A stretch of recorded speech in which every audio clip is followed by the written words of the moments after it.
حضرت صلی اللہ علیہ وسلم کو احمد نام کس نے دیا تھا؟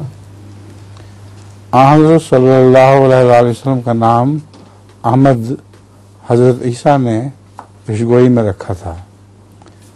یاتی من بعدہ اسمہ احمد، رسول آئے گا میرے بعد اس کا نام احمد ہوگا. اس سے استنباط کیا ہے حضرت مسیح علیہ السلام نے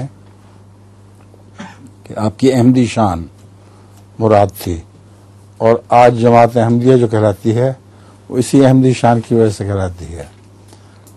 اور یہ بھی فرمایا تھا مسیح علیہ السلام نے کہ یہ جو احمد نام ہے یہ دراصل آنے والے احمد کے لیے تھا، کیونکہ ساتھ یہ بھی ہے وہ یدعی الی الاسلام وَمَا نَزَلَ مِمَّنْ افْتَرَىٰ عَلَى اللَّهِ كَذِبًا وَهُوَ يُدْعَىٰ إِلَى الْإِسْلَامِ.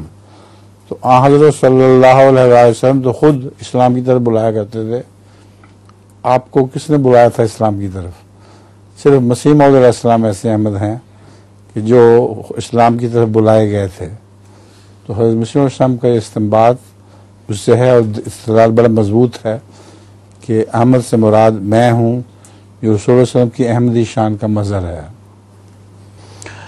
اچھا، بیٹا اپنے باپ سے کہ ابو جان آپ لمبے ہوتے جا رہے ہیں، تو باپ کہتا ہے کہ تمہیں کیسے پتا چلا؟ بال تو گئے، کہتے ہیں کہ آپ کا سر بالوں سے نکلتا آ رہا ہے.